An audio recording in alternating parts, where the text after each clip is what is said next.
के बिना मेरी शादी तय करने वाले वो कौन होते हैं यार? तेरा चाचा। अरे चाचा होगा तेरा यार, मेरी शादी है मुझसे पूछना तो चाहिए। अरे पूछेगा तो तुझे सुनाई नहीं देगा और सुनेगा तो तू बोल भी तो नहीं सकता। तो हम सब लोगों ने मिलकर कर दिया फैसला। पांड्या, तू हालात को समझ नहीं रहा है। इसमें समझने की कौन सी बात है? तुम चुप रहोगे तो ऑटोमेटिक तुम्हारी शादी हो जाएगी, अगर मुंह खोलोगे तो ऑटोमेटिक तुम्हारी मौत हो जाएगी। अब इसमें कौन सा ऑटोमेटिक हालत तुम्हें चाहिए वो फैसला तुम कर लो। अरे लेकिन पांड्या मेरी बात। सोचने की जरूरत नहीं है, ये हरगिज नहीं हो सकता। ये रिश्ता हमारे लायक नहीं है। पता नहीं कहां से आया वो। इतना इंतजार करने के बाद अपनी प्यारी सी बहन के लिए तुम्हें यही लड़का मिला? उसको समझने वाला, उसको चाहने वाला चाहिए था। उसके आगे मैंने कुछ नहीं सोचा। प्यार ही सब कुछ नहीं होता, जीना भी तो है। वो तो बोल नहीं सकती और उससे शादी करने वाला ना बोल सकता है ना सुन सकता है, तो फिर जिएंगे कैसे? जुबान है ना मेरे पास तो बोलेंगे उनके लिए, कान है ना मेरे पास सुनेंगे उनके लिए। पागल हो गया तू? अभी तक इस घर में कोई भी गलती करता था तो तुम सजा देते थे और सब स्वीकार करते थे, मैं भी।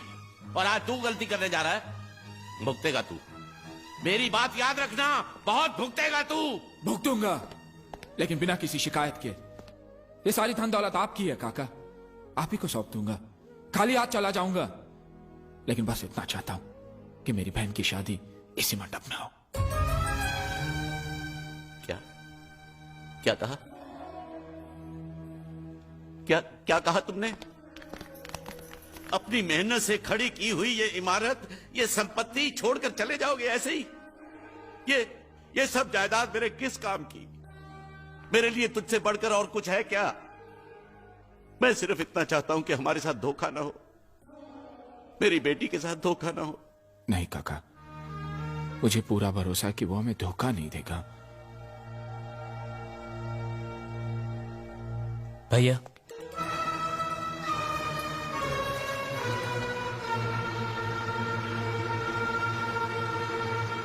मैं तो आपको भैया कहने के लायक भी नहीं हूं। भैया मैं आज तक ना कुछ कह रहा था ना सुन रहा था, लेकिन ये मेरी मजबूरी थी भैया।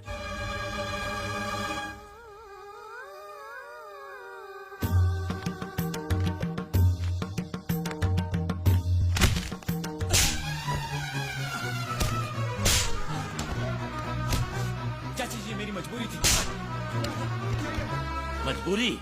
मजबूरी में ये आदमी ऐसी गंदी हरकत करता है, धोखा देता है, झूठ बोलता है, चोरी करता है। हमसे खिलवाड़ करने का अंजाम जानते हो? मारो साला रे, मारो।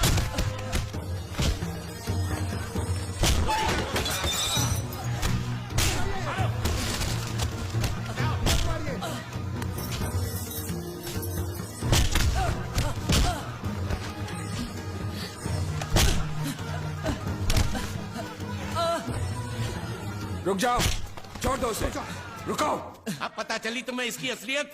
अब भी अपनी बहन की शादी इसके साथ कराना चाहते हो तो जाओ करा लो।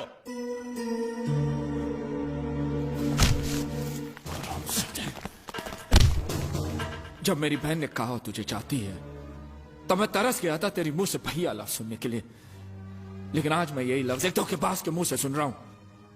क्यों किया तूने ऐसा? क्यों? मुझे माफ कर दीजिए भैया। माफ कर दो? मेरे साथ जो धोखा तूने किया वो मैं माफ कर सकता हूं, लेकिन मेरी बहन के साथ जो धोखा तो मजाक तूने किया है वो मैं कभी माफ नहीं कर सकता। आज के बाद तो कभी कुछ नहीं बोलेगा। हटे आप, कभी कुछ नहीं बोलेगा तो बस। मैं सब कुछ सह सकता हूं, लेकिन ये धोखेबाज का इल्जाम नहीं सह सकता। आपकी बहन को मेरे बारे में सब कुछ पता है, कुछ भी नहीं छुपाया मैंने उससे। बल्कि मेरे बारे में वो जितना जानती है इस दुनिया में और कोई नहीं जानता।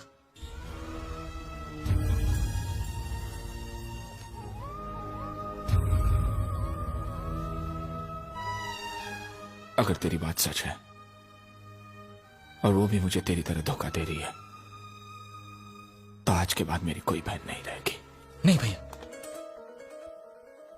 आप उससे कुछ नहीं करेंगे। इसमें उसकी कोई गलती नहीं है भैया। आज आपको पूरी सच्चाई सुननी पड़ेगी।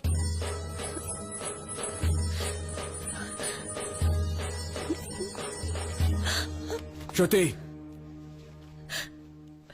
बहना, ये क्या कर रही थी तू? हाँ? इसमें तुम्हारी गलती कोई नहीं है, बेटा हमारे दर पे आने वाले हर आदमी के हम आंसू पहुंचते हैं। तू भी तो वही कर रही थी ना। देखो देखो, तुम जो चाहोगी वैसे ही होगा। मेरे लिए तुम्हारे से बढ़कर खुशी इस दुनिया में और कुछ नहीं है। नहीं बेटा, बेटा नहीं, नहीं रोते। बेटी, जीत ने हमें सब कुछ बता दिया है। वो बहुत नेक लड़का है, हमें उस पर पूरा भरोसा है। आज तक तुमने कई झूठ बोले, लेकिन आखिर में सच भी। मानता हूं यही सच्चाई है। आज से तुम्हें अपना अतीत भूलकर हमारे साथ रहना होगा। तुम पर किसी और का हक नहीं होगा। जी। अगर तुम्हें मेरी बात मंजूर है तो तुम्हें एक और वादा करना होगा कि तुम श्रुति को छोड़कर कभी नहीं जाओगे, जिंदगी भर उसका साथ दोगे। अगर तुम इरादे के पक्के हो तो ये वादा करना।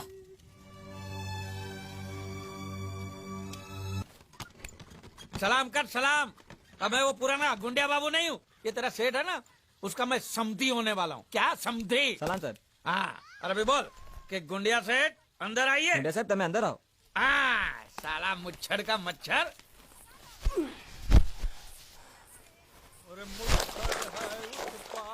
मालिक, ओ मेरे मालिक, मालिक, मालिक, सादर बच्चा अंदर मत जाओ, अंदर मत जाओ, वापस जाओ, वापस जाओ, वापस जाओ। गुंडिया सेठ ने एक बार कदम आगे बढ़ा लिया, पीछे नहीं हटता। अरे समझा? एक बार कदम आगे बढ़ाया तो हाथ पे चल के वापस जाओगे, अंदर मत जाओ। कपड़े दो, कपड़े दो। मैं अपने बेटे और समझी से मिलने जा रहा हूँ। अरे बेटा नहीं, भतीजा। भतीजा था, अब मैंने उसे गोद ले ली। अरे किससे गोद ले लिया? मुझसे। हाँ? मैं जो चाचा था ना उसका, मैंने अपने आप से गोद ले लिया तो बाप बन गया ना। हे भगवान, मालिक अंदर मत जाओ। अरे तू कौन होता है मुझे रोकने वाला? चला हट, हट। मालिक वो बोला। कौन बोला? एक मिनट, एक मिनट, एक मिनट। तू क्या बोला? હું કઈ નથી બોલ્યો। ये तो बोलता कुछ नहीं बोला, तो तू क्यों बोला कि वो बोला? मैंने नहीं बोला कि वो बोला, तो तूने क्या बोला? मैंने बोला कि वो बोला।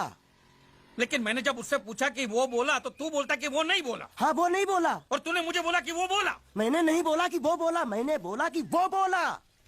ये पकड़ तू, अल्लाह। ये पकड़ तू जरा। मरोगे, आज मरोगे। हाँ, देखो कौन आया है। आओ आओ गुंडिया, तुम्हारा ही इंतजार था। ये देखो क्या लेके आया हूँ मैं। खाखरा है, जलेबी है, गांठिया है, बर्फी है, हलवा है, मोहनथाल है। ये तुम्हारे लिए चकली, खाखरा, ये सब खा। और कोपरा पाक और मैसूर पाक भी है। मेथी पाक नहीं लाए? नहीं, वो नहीं लाया हूं मैं। कोई बात नहीं, वो हम तुम्हें देंगे। जरूर, अपने हाथों से खिलाना। भतीजे से मिलोगे? हाँ, बुलाओ बुलाओ। कन्हैया, तेरे प्यारे चाचू आए हैं। चाचा जान। कन्हैया, तुम इसके क्या लगते हो? चाचा। लेकिन ये ऐसे नहीं समझेगा, उसकी भाषा में समझाना पड़ेगा। ये देखो देखो, ए ए चा चाचा, समझा? समझ गया, आप मुझे चाचा कह रहे हैं। मैंने कुछ सुना? जी। हाँ? कैसे हैं आप चाचा जी? जबा जबा नहीं। ए, क्या? मेरे पति ने बोला, मेरे पति ने पहली बार बोला, पहली बार बोलना बोलना, एक बार फिर से पहली बार बोलना। चाचा जी ये पहली बार नहीं है। हाँ? मैं पहले से बोल भी सकता हूँ और सुन भी सकता हूँ। अरे झूठ बोल रहा है, ये झूठ बोल रहा है, ये गुंगा ही है। माँ कसम सेठ जी। अब तो बेवकूफ बनाने के लिए जरा बोलने की एक्टिंग कर। सेठ जी को बोल, सेठ जी को सच सच बता दे, बोल के तो गुंगा है। सबको सच पता है कि मैं गुंगा बहरा नहीं हूँ, और मैंने उन्हें ये भी बता दिया कि आप मुझे समुद्र से लाए थे। अब तुम्हें और कुछ कहना है? किसकी हड्डी टूटने की आवाज थी? अभी टूटी नहीं, टूटने वाली हैं।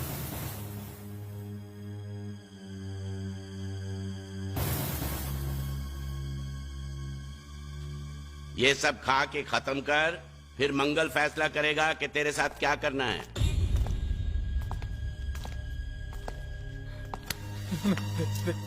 मुझे कुछ मत करना, मैं कसम से कहता हूँ, मुझे नहीं पता था कि ये बोलने वाला गुंगा है। सच।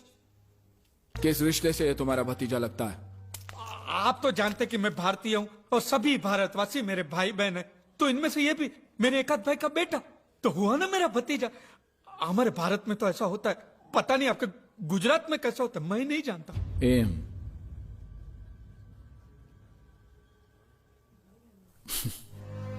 जो भी हो, तुम ऐसे यहां लाए हो इसलिए तुम्हारी उधारी माफ।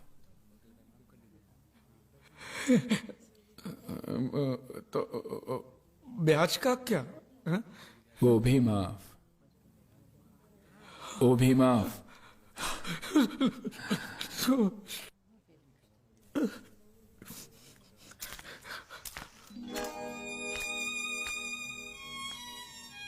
देखो, मैंने जो भी कुछ किया वो मजबूरी में किया है। हाँ, लेकिन तुम्हारा भविष्य तो अच्छा हो गया। मैं नकली हूं, लेकिन अपने इस चाचा को भूलना नहीं। आज मैं जो भी कुछ हूं, आपके और पांड्या की वजह से नहीं भूलूंगा, मरते दम तक नहीं भूलूंगा।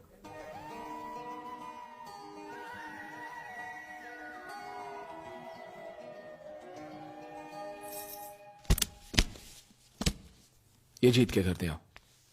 इसमें इतने पैसे कि उसके घर वाले जिंदगी भर सुख और शांति से जी सके। मैं चाहता हूं कि उसे आशीर्वाद दे, उसे प्यार से याद करे। तुम्हारे घर वालों से कुछ कहना है? मेरे घर वालों को कुछ बताने की जरूरत नहीं, आप तो सब कुछ जानते हैं। मैं नहीं चाहता कि कल को कोई यहां पर आकर ये दावा करे कि मैं उनका वारिस हूं। ठीक है, चलो।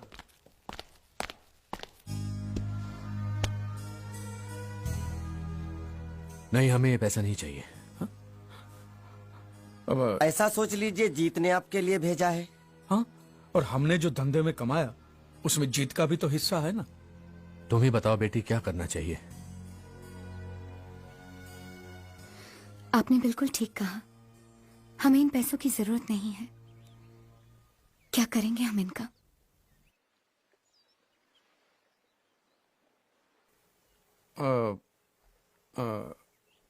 ये कौन है? ये वो जीत की जीत की क्या? जीत की विधवा है। पूजा? आपको कैसे पता? जीत ने बताया था। क्या बताया उसने मेरे बारे में? कि वो मुझे पसंद करता है। तुम अंदर जाओ बेटी। आप जीत को करीब से जानते थे? करीब से नहीं, दिल से। काश मैं उसके दिल को जान पाता, तो आज ये नौबत कभी नहीं आती। सब तकदीर का खेल है।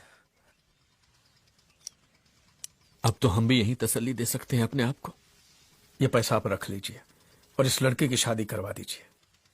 और मैं आपसे भी कहता हूं मास्टर जी कि आपके दिल में अगर जीत के लिए थोड़ा सा भी प्यार है ना, तो बाकी की जिंदगी आप खुशी से बिताइए। हाँ हाँ, वो मर गया तो क्या हुआ? आज देखिए अच्छी पोजीशन पे तो पहुंच गया ना। कम से कम इस बात की तो खुशी होनी चाहिए आपको।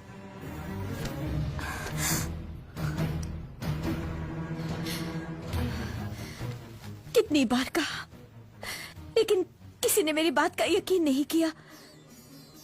चाहे वो कितना भी दूर हो, मैं उसके दिल की आवाज सुन सकती हूँ। पिछले कई दिनों से मुझे ये महसूस हो रहा था, मेरा बेटा मरा नहीं है, वो जिंदा है।